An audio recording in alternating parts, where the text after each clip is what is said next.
signed up to support the Biden-Sanders budget, except for Kyrsten Sinema here in Arizona. So our revolution is mobilizing in Arizona and across the country. One of our organizers was out at the DCA airport in DC tonight and directly had a conversation with Kyrsten Sinema. So our revolution is mobilizing as hard as we can across the country, especially in Arizona and on Capitol Hill, to make sure the Biden and the Sanders budget gets passed and the good things happen. And we don't get beat by Trump and the Republicans in 2 years because we failed to deliver a progressive package to the American people. So who's joining us tonight? Let us know where you're calling in from. I see our good friend Dick Haas in Pontiac, Illinois. I see Kat and Francis Yu from Howard County, Maryland. Thanks for joining us tonight. Hopefully everybody is safe and doing good in this first week of October. I see our good friend Barb.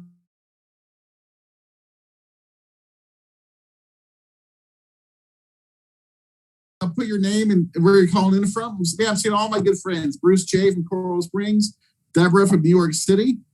Make sure you toggle it to everyone from just hosts and panelists so everybody can see the conversation.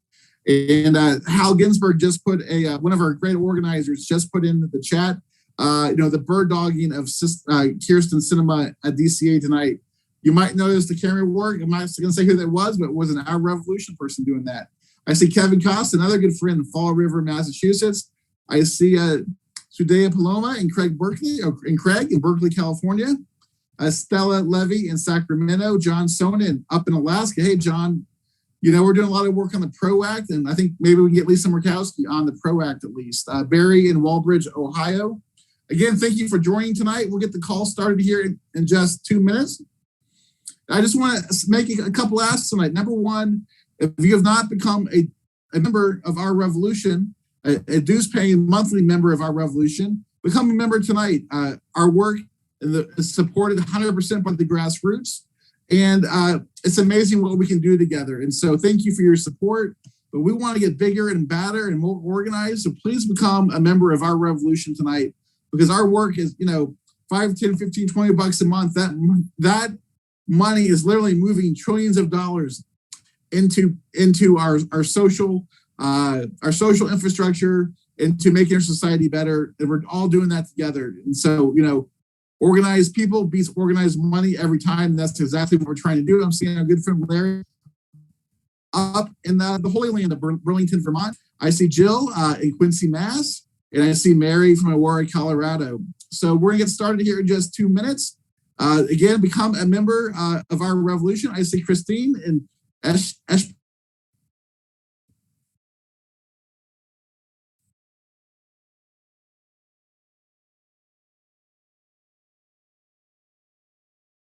Raskin,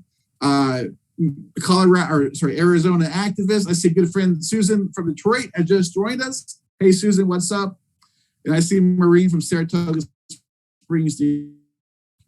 So last thing, become a member tonight, and then also read our newsletter. If you don't get our monthly newsletter, our weekly newsletter, join our list, get our weekly newsletter, read it, move it around. It's one of the most read newsletters in the progressive movement. And each Saturday morning, you'll hear everything going on across the country with Our Revolution as you eat your brunch or your cereal that morning. So again, everybody, welcome to the call. I am Mike Olis, Our Revolution tonight. In the next couple of weeks, I am in Arizona as we mobilize and fight for the future of our country and the future of the Democratic Party. And I'm going to hand this off, and I'm going to say one more last hello to Annette in Idaho Falls, beautiful Idaho Falls, and Regina, my good friend Regina, who we knocked some doors in for Nina Turner this summer. Hey, Regina, how's it going in Maple Heights? So I'm going to kick this over to the one and only Paco Fabian and Anna Marta Rodriguez tonight. Talk to you guys here in a little bit. Thanks, Mike. We'll bring you up in a little bit. Welcome, everybody, all of our revolutionaries out there across the country. I'm Paco Fabian, and I'll be co-hosting tonight with Anna Marta Rodriguez. You'll hear from her in just a second. We've got a pretty awesome action-packed broadcast tonight, and we're so glad that all of you are joining us this evening. Tonight, we're going to get the latest from the battle over the budget from Representative Jamie Raskin, who's going to give us a little bit of an insider look into what's going on with the budget bill and the negotiations that are heating up in Congress. After that, we're going to be joined by longtime labor leader and one of the leaders of our Revolution Massachusetts and our Revolution Somerville in particular, Rand Wilson, who's going to give us an update on some recent victories that they've achieved in transforming the party, the state party in Massachusetts up in the Bay State.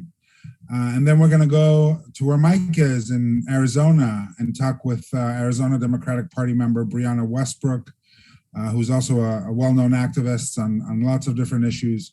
And she's going to fill us in on how Dems in the state of Arizona are using their power to check the obstructionism of Kristen Sinema.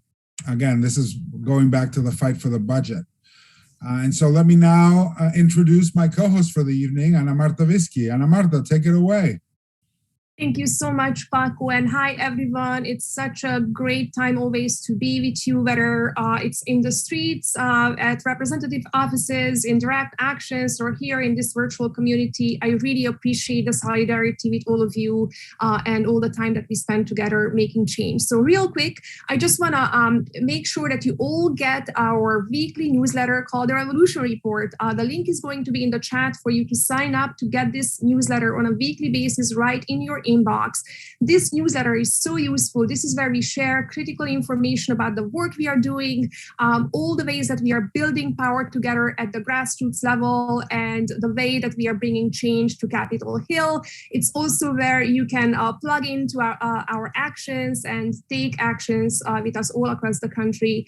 I think as a movement, if we want to affect real change, we need to get on the same page and fight together as a unified front against corporate interests.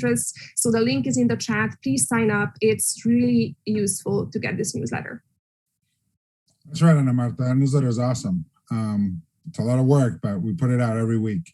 And so before we get going, want to flag for folks that are watching on Broadnet or on the phones, or I guess you can't really watch on Facebook today or some of the other social media platforms.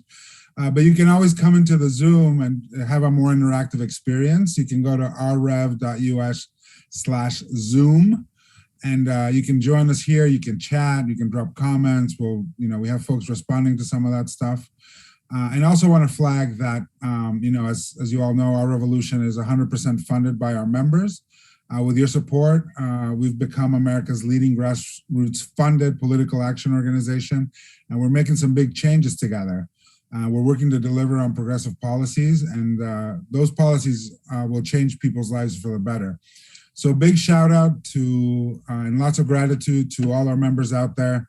Really appreciate it. We wouldn't be able to do what we do without you. And if you're not yet a member, please sign up today. You can find the link in the chat.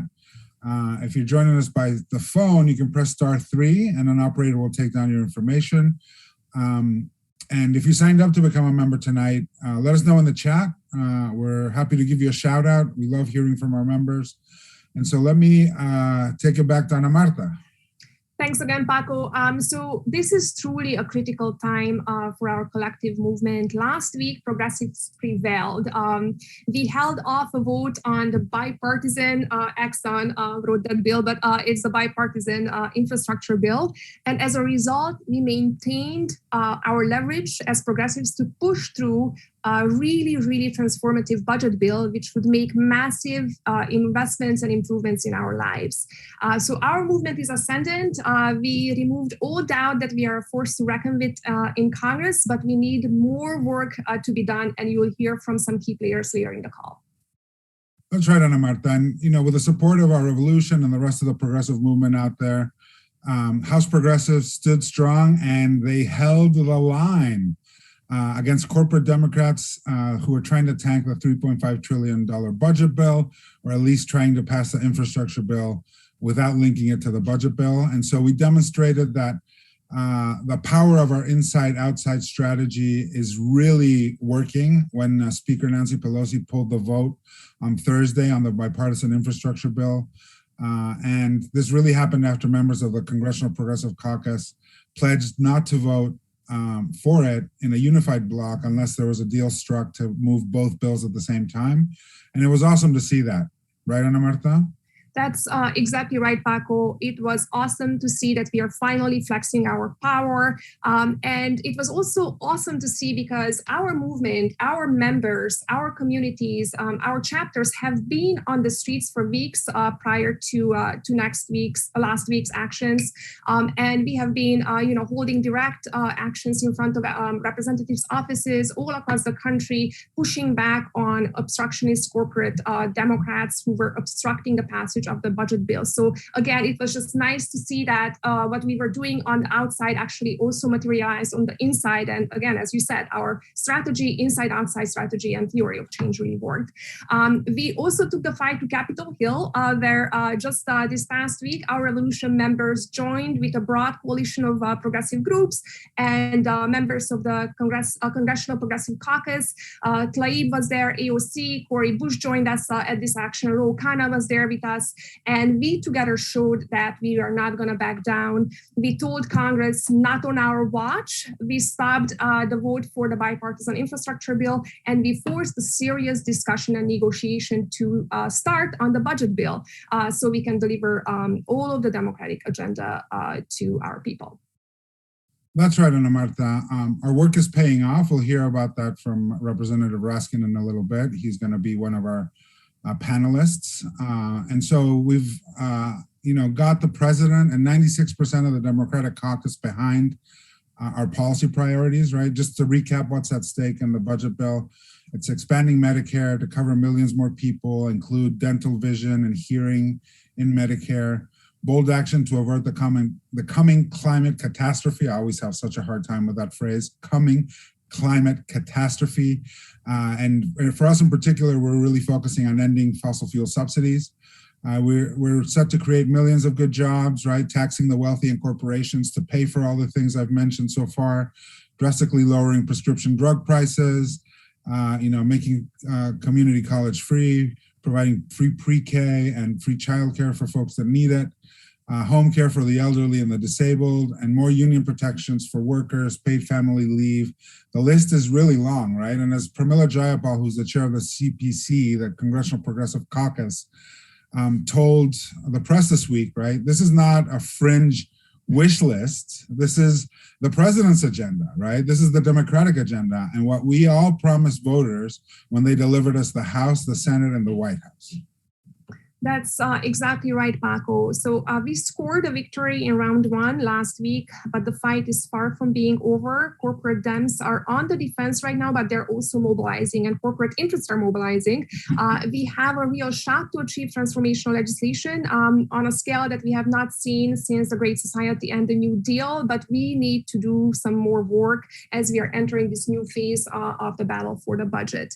Our work actually must ramp up now even more because we are going to start pressuring Joe Manchin and Kristen Sinema, as you have seen, has shared a bird-dogging video. But we have to really go after these two key players who are set out on tanking the entire Democratic agenda. Corporatists are in overdrive. They're angling to, of course, cut down this $3.5 trillion budget bill. They're angling to water it down, to take out some critical programs, also to means test critical provisions, and maybe to sink the entire bill altogether, and we cannot let them win. That's right. Their strategy and the strategy of corporate Dems in this case means outright sabotage of the Democratic Party agenda, the Biden presidency and Democrats' electoral chances, not to mention people's lives and the pandemic recovery, and the fate of the planet. All of this in an effort to satisfy the donor class who refuses to relinquish any power to the working class, right? So if the corporatists derail this life-changing legislation, Democrats could lose the House and the Senate majorities in 2022. This could render the Biden presidency sort of to be held hostage by Republicans for the final 2 years. And the fact is that not delivering on the promises they made is going to open the doors for Trump or somebody like him to challenge them in 2024. And that's a real danger, Paco, and we have seen this play out in the past. Whether folks come out to vote for Democrats in the midterms and beyond now depends on how congressional Democrats use their power and their vote now, and how they deliver or not deliver for the people. Dems must pass this budget bill to begin to even just restore the faith of the American people that our democracy actually works, and voting matters and can transform lives. We need to prove that the party gives healthcare to people, that we are the party that actually cares about our communities, that we care about healthcare, good jobs, childcare, free community college, paid leave, home care, and a safe planet. If the party proves that it can deliver, voters will come out and vote for the Dems over Trump's GOP. That's right, Ana Marta. Like we've mentioned already, this is a truly historic battle, right, between the American people and the corporate establishment over who our government is going to serve, right? And as our Revolution Executive Director, Joseph Givargis, told the press last week, it's a monumental moment for progressives, right? They held the line, and because for the first time in decades, congressional progressives, backed by our revolution and the progressive movement overall, are flexing their muscles at the negotiating table in a way that I haven't seen in a really long time, right? We're not going to get everything we want out of this bill. We know that. We're not going to get Medicare for all.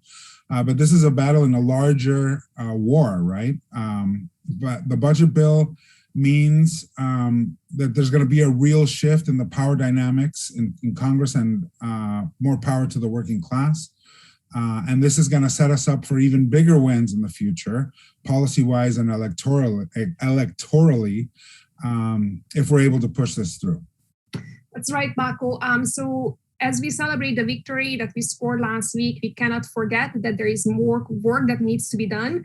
So we are asking you to call your reps right now, or save the link that's going to be put in the chat, and call earliest at your convenience tomorrow morning. We need to make sure that they remember that we are watching what they do. We need them to truly hold the line and pass this budget with all of our provisions that we care about in it.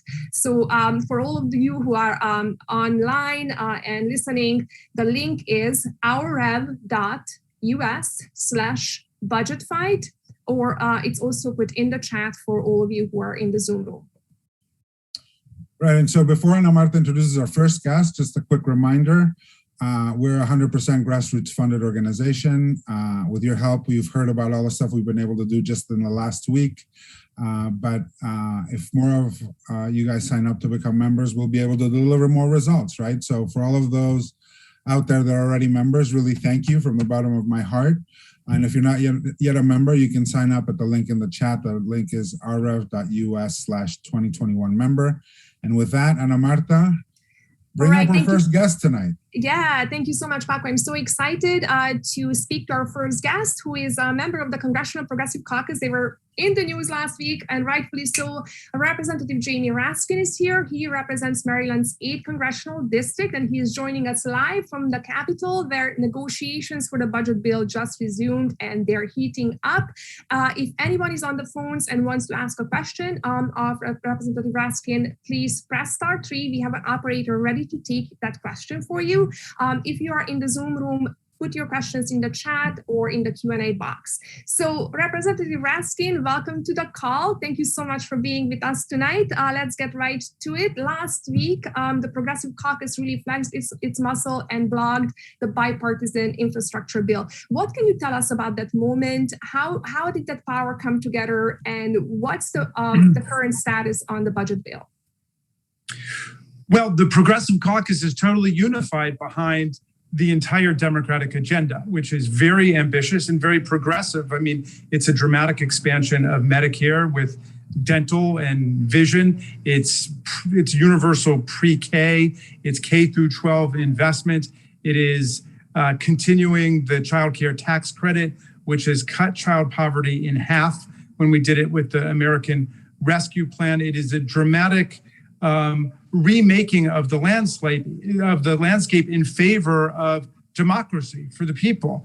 And so when I see us saying hold the line, I love this message, because this is the line of democracy that we're holding. And that was also the slogan, by the way, of all of the officers like Michael Fanone and Harry Dunn who defended American democracy on January 6th. They were saying, hold the line, despite the fact that they were overwhelmed and outnumbered and outgunned by these fascists from Proud Boys and Oath Keepers and Three Percenters and Aryan Nations and so on. So this is the line of democracy. And on the inside of it is what? The idea that government must be an instrument for the common good, the common man and the common woman. And that's what's in there. And there was no way that we were going to get suckered into voting for a weak infrastructure bill, much, much better than nothing, but a relatively weak infrastructure bill, and to surrender everything that we've been fighting for in terms of social reconstruction in the country. So, I want to thank everybody from our revolution. I want to thank you, Anna Marta, and I want to thank Paco and everybody else for the work that you've done to keep people galvanized and focused on this. But it's a huge breakthrough for progressives and liberals within the Democratic Party. And I would say the Democratic Party wins when it's fueled by the energy and the imagination and the creativity of the progressive and liberal movements. Thank you so much, Representative Raskin. And that's right. I'm here in New Jersey, where we held massive actions to push back on Gottheimer. And I'm so glad to see that, again, our actions really were worthwhile, because that grassroots movement that organized on the outside actually allowed progressives like you on the inside and the entire caucus to strategize and to move forward with a strong, unified agenda. So thank you. I want to ask you, of course, we don't want this $3.5 trillion price tag to come down at all, and we are fighting tooth and nail to maintain this number. But if it does come down, do you think there is a way where we can maybe fund these programs for a shorter period of time? Because, like, for example, let's take Medicare expansion, right? Once we give people, our seniors, expanded benefits like essential critical medical care, such as dental, vision, and hearing, even if it's for a shorter time, it's going to be so much harder to take that away from them, because it's going to become so popular. So where do you think this battle is going to go? No, you've got it totally right. That's the way I see it. I mean, there's two options here. One is we take the full panoply of programs that are built into the budget reconciliation package, the Build Back Better package, and we say cut them in half. So we do vision, but we don't do dental and hearing, or we don't fund K through 12, we fund K through 3 or something like that. I think it's the wrong way to go. Let's fund all of the needs that we actually have, but instead of doing it for 10 years, we can do it for 7 years, or we can do it for 5 years, whatever we can negotiate for. But your point is right. Let's plant a flag on everything that we need and everything that we want, and we will prove to America how important it is, how vital it is to our people, and then we will live to fight another day. And we will be able to organize around that in the 2022 election and the 2024 election. And don't forget, whoever wins the 2022 elections in terms of Congress will be the force deciding who to certify as president in 2024. So you've got a whole political party now, which is a minority party, and it's a shrinking minority party. And, Hillary beat Trump by 3 million votes in the popular vote. Biden beat Trump by more than 7 million votes. We're the ones that are growing and doing the organizing, and the young people are coming into our party. The new Americans are coming into our party. Those margins are growing. And so the Republican strategy is voter suppression, gerrymandering of our districts, filibuster, and so on. So we need to make government work, show that it works, and we need massive majority margins in 2022 so we can hold Congress, because if they take the House or the Senate, or God forbid the House and the Senate, we're in real trouble in 2024 because they will cheat. At this point, Donald Trump dictates the ethics of the Republican Party. And you saw what he did in Georgia, where he called Secretary of State Ravensbrück. He said, all I want you to do is find me 11,781 votes, right? He wasn't trying to stop election fraud. He was trying to orchestrate election fraud. And now they're going after Raffensperger, despite the fact that he's scrambling to make it up to Trump. They're running one of our colleagues, Jody Heiss, against him for Secretary of State. So they're trying to replace all personnel who didn't show that they were sufficiently obsequious sycophants to Donald Trump. So we're defending democracy here. And so on the inside, we got to make all the progress we're talking about, but we got to defend voting rights and we got to defend elections and the Constitution.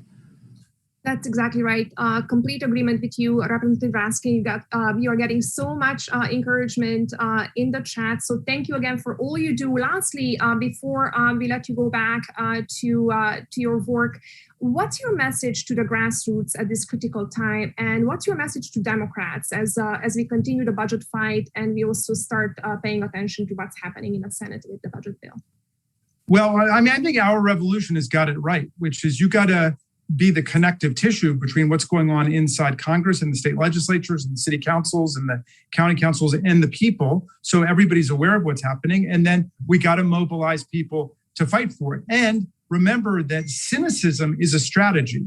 Cynicism is a strategy developed by right-wing conservatives to undermine people's faith in democracy.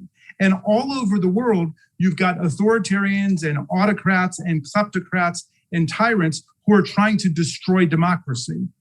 And America is a great democracy, not because we were born that way, because there were all these contradictions when we were born, but because we've struggled to move forward.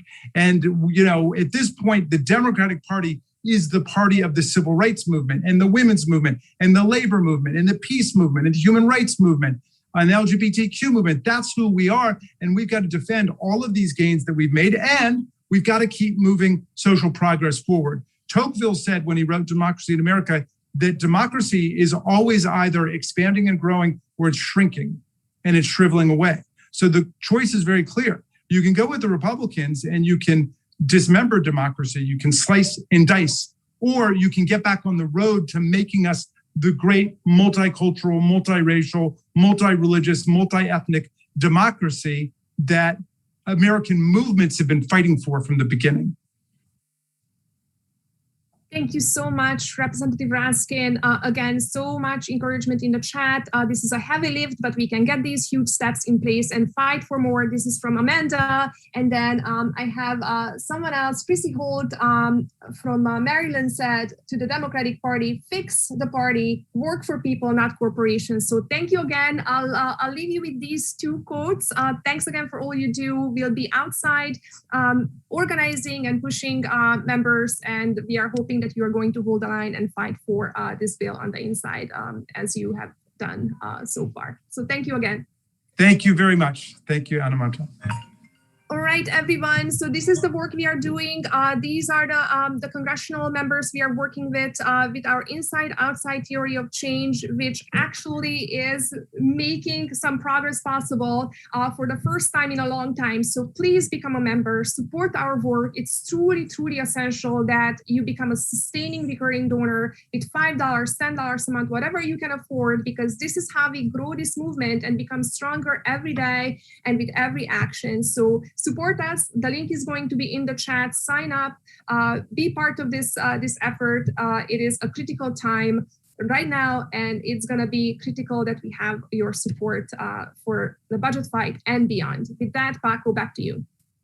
Thanks, Ana Marta. So now it's time to talk about another pillar of our work here at our revolution, right? We campaign on our policies as we've talked about. We always also mention that we're about electing progressive champions, but we're also about transforming the Democratic Party, right, into a more progressive, more open, more transparent party, right? And so I want to bring up now our next guest, Rand Wilson, who is part of our Revolution Somerville, part of the broader Our Revolution Massachusetts State Network, who's going to tell us a little bit about some big victories they had recently, working on party issues and amending the state party platform to be much more open and much more inclusive and much more progressive.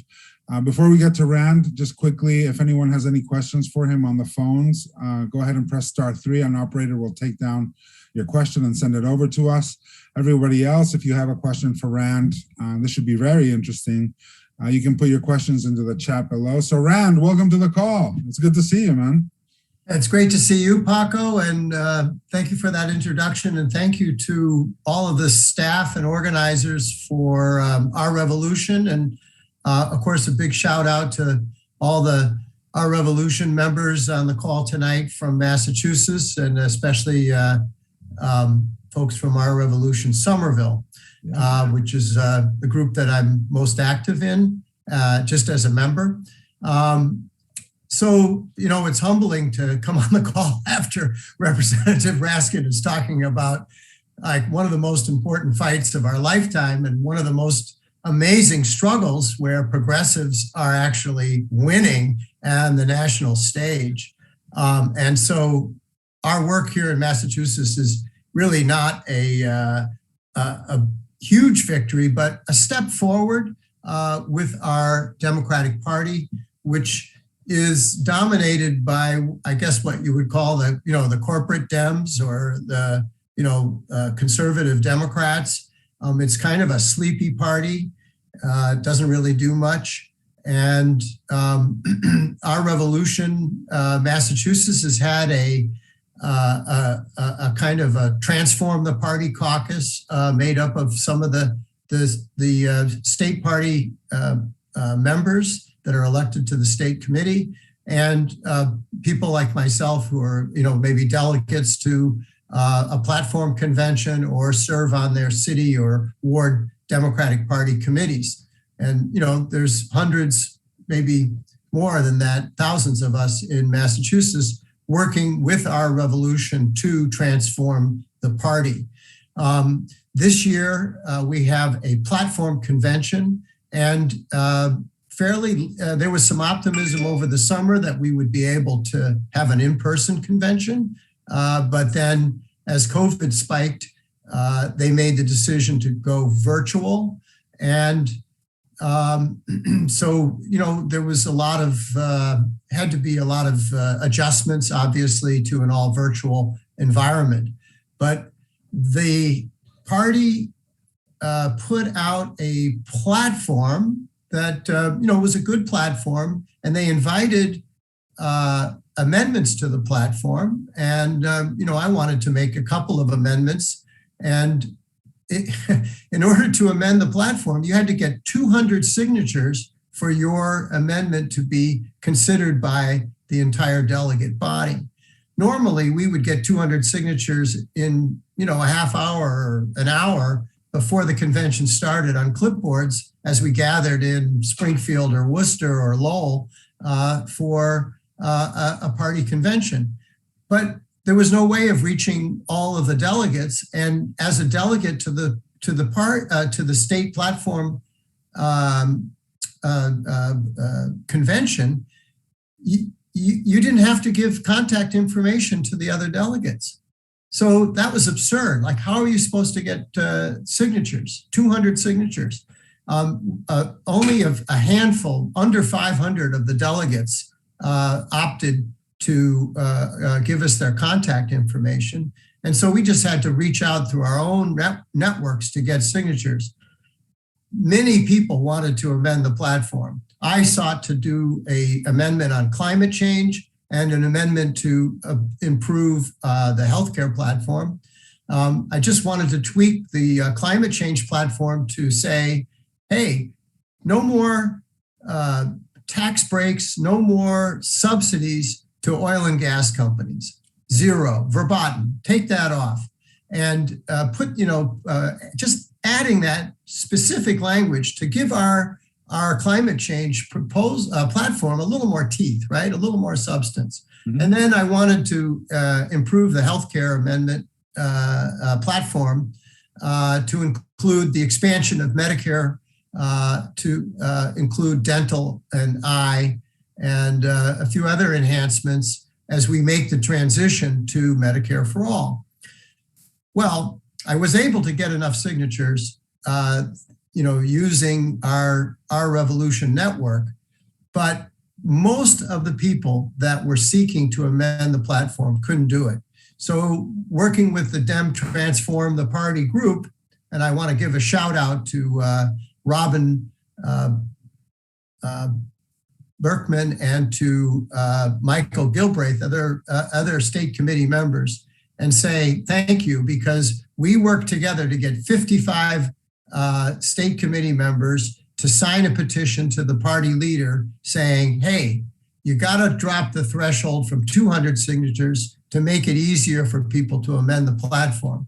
He agreed to do it if a majority of the delegates would vote in favor of that resolution. And so then we campaigned to win that ballot initiative, not a ballot initiative, to win that ballot to reduce the threshold. And we won that overwhelmingly so that the party reduced the threshold. And that meant instead of 7 platform amendments being considered, there was an additional 16 platform amendments. Now we had,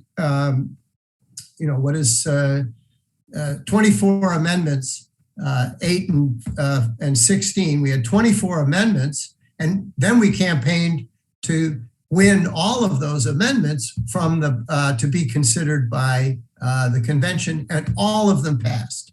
All of them passed. So this was a very small step at making our party platform better, but more importantly, at showing that we wanted a much more open Democratic Party in Massachusetts. And I'll just leave it at that. It was a good initiative, and I feel like we built up and reached out to more people about the kind of changes that we want to see in the Democratic Party in Massachusetts, and opening that party up to be a real progressive party, not a party of,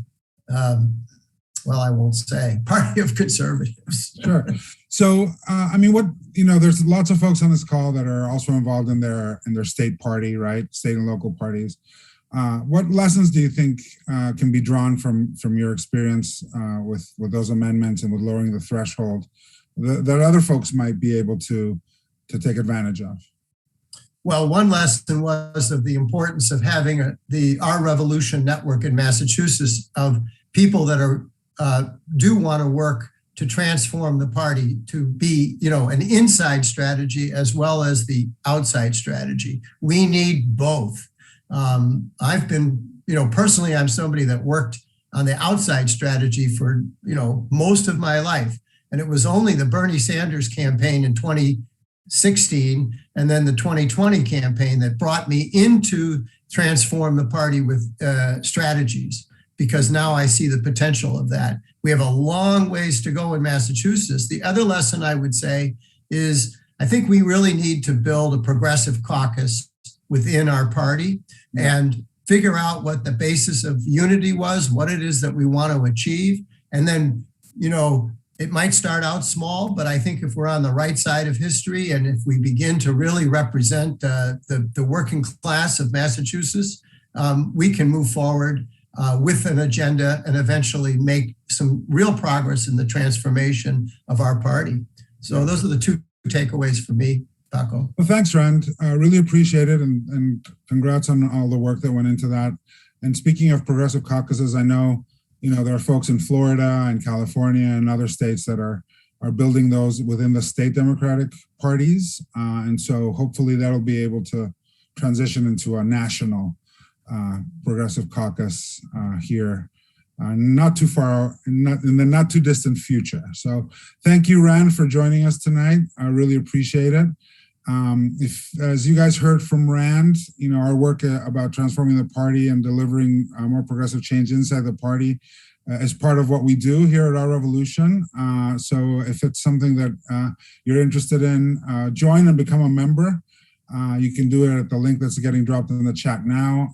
If you're on the phones, you can press *3 and somebody will take down your information. And so let me turn it over to Ana Marta, who's going to introduce our next guest for the evening. Thank you, Rand.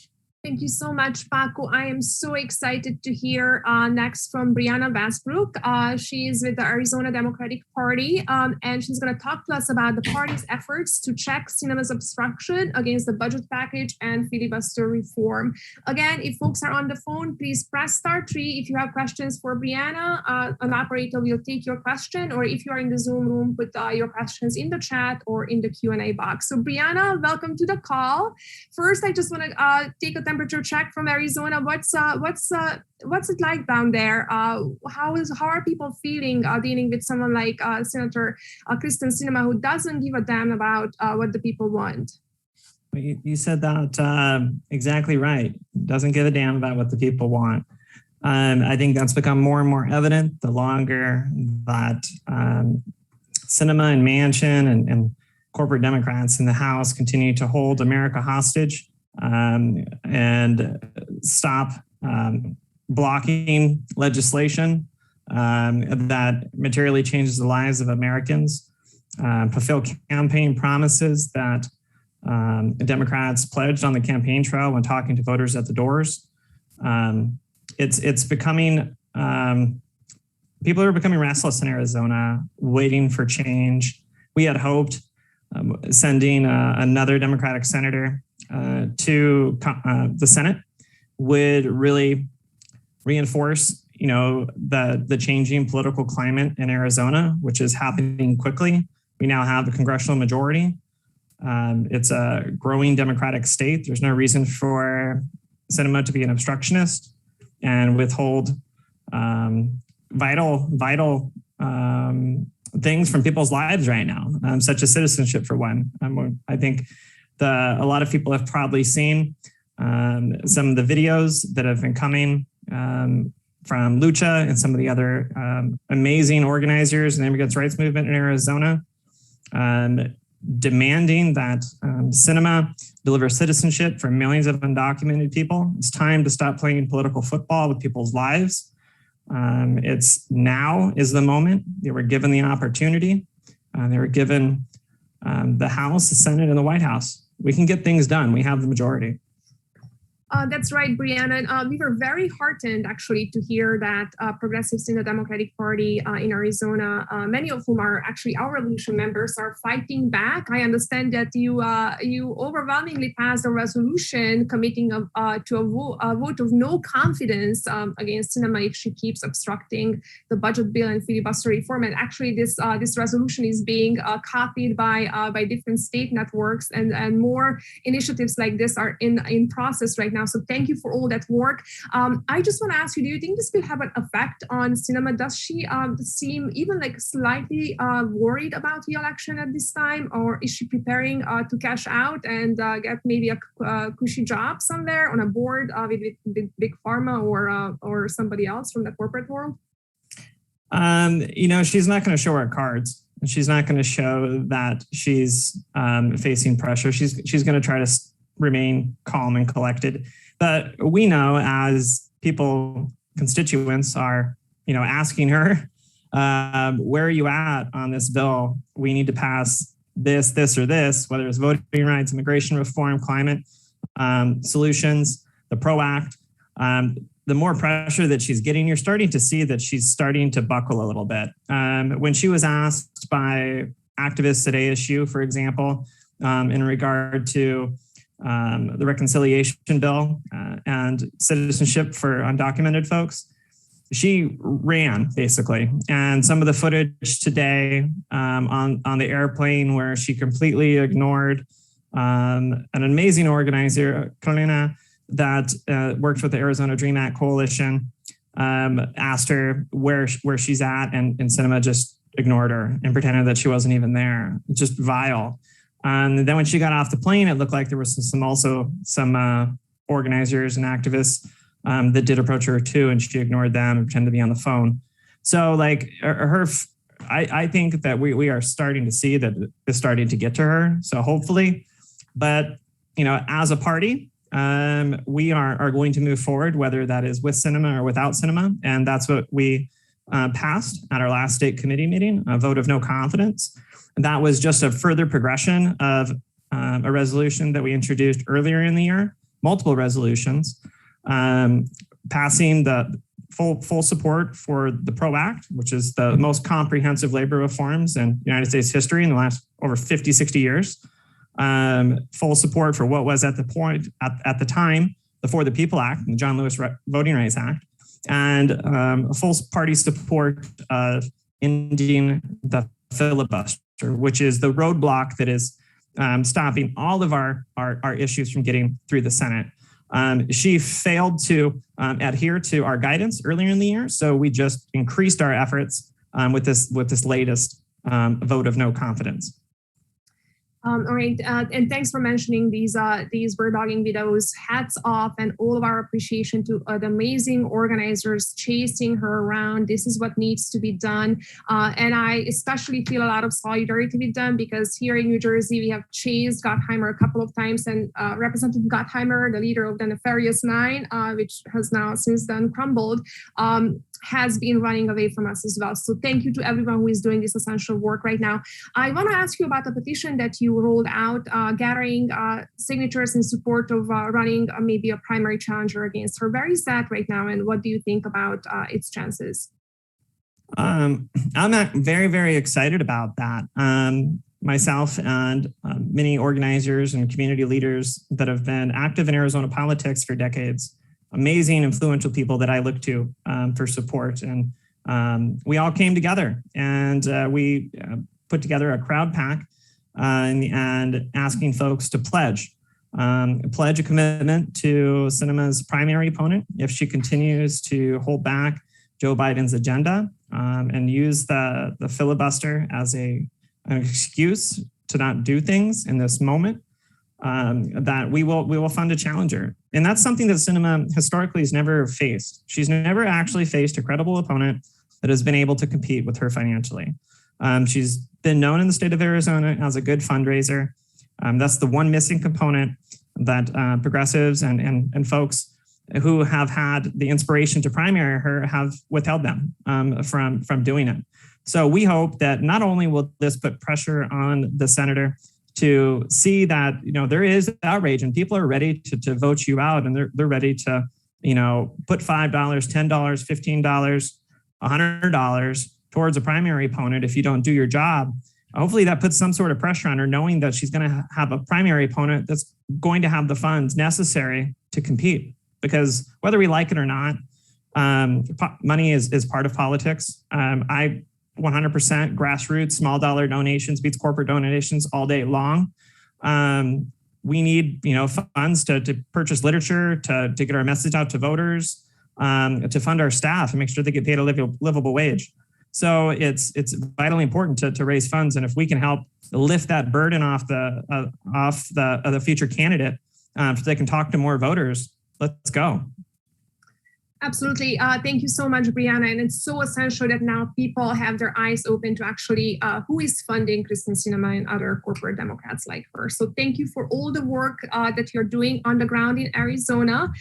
We actually have an Our Revolution petition urging everyone to sign it. It is urging Sinema to support the PRO Act. That link is going to be in the chat. So please sign that petition. And everyone, let's do some more great work in Arizona. Help Brianna and other local activists and organizers to either be successfully pressuring Sinema to do the right thing or actually voting her out. So thanks again. I enjoyed this segment. See you soon. Thank you so much. I'll go back to you. Thanks, everyone. Westbrook for Arizona. Go ahead. I'm running for Arizona State Representative as well for Legislative District 24. So check out my website, westbrookforarizona.com. Nice to meet everyone. Have a great night. You too, Brianna. Thank you. And it was great to see you out there with our truck over the weekend. So thanks for joining us. And speaking of the truck, let me bring up Mike Oles, who's actually hanging out in some undisclosed location in Phoenix, Arizona, making sure he doesn't get busted for filming Sinema. No, I'm just kidding. It wasn't him, but it was an Our Revolution member that did some of that today at the airport. So Mike, tell us about what's going on in Arizona, what you're doing down there, and what you guys were up to this weekend with our awesome PRO Act truck that you can see here in the picture. Hey, Paco. Awesome to be on the call tonight, and big shout out to Brianna Westbrook. We got to get her elected to office, and also just shout out that Brianna helped organize a massive women's march in Phoenix this past weekend, and so Our Revolution was there in force, and the Our Revolution movement is part of several big coalitions. And one of the coalitions part of is the PRO Act coalition. The Protect the Right to Organize Act is a bill in Congress that we are fighting for. And also, part of it can be implemented through the budget reconciliation bill. And so, Senator Kyrsten Sinema is has not signed on yet to the PRO Act, and she has, of course, not signed on to the budget bill. So our Revolution members in Arizona and our Revolution Nation across the country got together and said, let's send this pickup truck down to Arizona. Let's organize our movement and our people together, and let's put some pressure on Kyrsten Sinema on the PRO Act, but also on everything else that she's holding us back, from immigration rights to climate to childcare. We're in a crisis moment, and Kyrsten Sinema could be a big part of the solution. And I just want to, make 2 points tonight, Paco and team, that our revolution in years past, we drove a pickup truck around the Midwest going after Donald Trump. Donald Trump made major promises to workers, and they did not deliver, right? We knew he was lying, but he made those promises, and we tried to hold him accountable. And what's sad is that we have a Democrat like Kyrsten Sinema doing the exact same thing that Trump did. She won her office, by building a coalition in 2018, but the heart of that coalition were working class Arizonians who got together, knocked doors, and made sure that the Republicans got defeated for the first time in a long time statewide. The heart of that coalition was labor, and she made promises and she's failing to live up to them. She's betrayed working class Arizona. And, we drove a truck around going after Trump. We took Trump out, and look, we hope that Kyrsten Sinema will do the right thing and join us and join the Biden Bernie Sanders agenda. And she's not there, and it's sad and ridiculous. But our movement in Arizona is amazing. This past weekend, Paco, we were all over the place in the Phoenix, Maricopa County metro area, and so many great protesters, activists, organizers coming together, a broad coalition. At the Women's March, there were thousands of people. A lot of people are like, look, we have two problems. We have the Republican problem and we have the Kyrsten Sinema problem in Arizona. And we're winning, but, we got to do whatever it takes to make sure that they don't defeat us. And that night, on Saturday night, we went out to a very fancy fundraiser held at like the Royal Resort Spa or something called like that. Royal and Palms, very fancy. What it's called, right? The Royal What's Palms. that? Royal Palms. Yes. And very fancy. And they we had about 50 people outside chanting. So we kind of ruined people's dinner. Sorry about that, but we're trying to protect democracy. And Kyrsten Sinema does not want to meet with constituents. She basically secured herself so far away that nobody can even get near her except for her biggest donors. And people inside took some brave actions. People on the outside took brave actions. And on last night, of course, people have seen the video from Arizona State, today at the airport in DCA, and up in the air, right? So, activists in Arizona are fighting like crazy in this moment. Our revolution, we're on the ground. We're going to drive this pickup truck across the state, especially next week during the Senate recess. And we're going to be part of a coalition that's going to go out and do whatever it takes so that when this recess ends next week, Kyrsten Sinema is going to hear a lot more from everyday people in Arizona. That's awesome, Mike, and it's awesome that we'll be announcing some more stops on the pickup tour in Arizona shortly. So stay tuned here. Keep your eye on your email if you're in Arizona. Also want to give a shout out to the Wildcat Nation. If you guys are heading to Tucson, say hi to them for me. They're great people. And so, you're one of their greatest graduates, Paco. I heard that there's a Hall of Fame, and someday you're going to enter it, right? I don't know about that. I got fired from the library for sleeping on the job. So, anyway, thank you guys, and thanks, Mike, for the report from Arizona, and look forward to hearing more about it in our next call. So let me bring on Marta back in, who can tell us a little bit more about what needs to happen here before we go through some of the events that are coming up and then do our traditional kickoff. Absolutely, Paco. And thank you, Mike, for that awesome report back from Arizona. As you can all see, our revolution is in the trenches doing the work to bend power, to represent the will of the people. That's why we do need your help and support. We are thrilled to be able to show our work and all the actions that we are carrying out all across the country. And we are thrilled that our strategy is working, but we can only make these things happen with your sustained and support. The more people will join in this fight with all of us, the more wins we can score and we can deliver for the people. So join. The link is going to be put in the chat. If you are on the phones, also press *3, and we are going to take your information. If you want to become a member today, please go to ourrev.us/2021 member and sign up there. If you are already a member, and I know many of you on this call are, I want to just thank you so much for all the support. Your work really, really powers us every day. And I think about your support when we go out and rally and protest and make change. So thanks again. So now let's turn our attention to some interesting and important actions coming up this week. Tomorrow here in my home state in New Jersey, we are going back for a second time to rally in front of Senator Menendez's office as the attention now turns to the Senate with the budget. He is a key member of the Senate Budget and Finance Committee, and he has a strategic role to play when it comes to drug pricing negotiations. He does take a lot of money from pharma, which we are going to talk about tomorrow. So join us in this action. It's going to be in Jersey City at 11 o'clock. The link is going to be in the chat for you. That sounds awesome. I might drive up to New Jersey tomorrow. We'll see.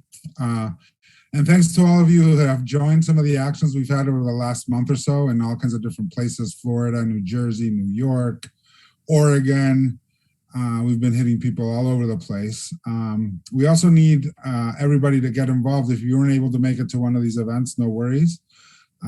We can still push members to get this budget bill over the finish line. You can use the link in the chat and call your member of Congress and tell them to hold the line and fight for our priorities. Make sure that the budget bill and the infrastructure bill move together and aren't separated so we don't lose our leverage here. The link is getting dropped in the chat. Right. Thanks, Paco. And in addition to calling our members of Congress, we are also calling our own volunteers and supporters all across the country. We have a membership phone bank, membership drive. We are reaching out to everyone to make sure that this movement gets stronger day by day. So join us in calling our Revolution supporters and making sure that we get more members signed up. That's right. And, we're also ramping up the pressure in New York on Representatives Rice and Susie. There are two critically important votes that are needed to win the Build Back Better agenda, which includes, of course, expanding Medicare, lowering the prices of prescription drugs, and all the other things we've mentioned today. So you can join us to phone bank them with our allies in New York and on Long Island. The phone bank link is getting dropped in the chat. We're doing this in partnership with People's Action and with some of the NIPAN groups in Long Island. So if you're there, join us. Let's call Rice and Susie and get them to build back better. It's great, Paco. It's an important action, important targets. We mentioned this before, but we'll put the link in the chat again. We have a petition to call on Senator Sinema to support and co-sponsor the PRO Act. The more signatures, the better. These signatures can come from all over the country because she's one of the few holdouts right now on this bill. So please sign this. The link is in the chat. Thanks, Ana Marta. And that brings us to the very end of our call. Thank you to all the folks that volunteer, that donate, that are members, that organize with us. We couldn't do any of this work without all of you. Great to hear from Brianna in Arizona and Rand in Massachusetts, and of course, Representative Raskin in Maryland. As you all know, we like to end our calls with a motivational chant. I'm not going to start doing Om, but you know what we say. So do it with me, even if unmute yourself if you can, and shout it out if you can't unmute yourself. We'll hear you anyway. So when we organize, we win. When we organize, we win. When we organize, we win. We win. All right. Thanks, everybody. We'll see you. We won't have a call next Monday because it's a little bit of a holiday, Indigenous Peoples Day, but we will see you the week after. In the meantime, we'll see you at the barricades. We'll see you on the streets. Good evening, everybody. Recording stop.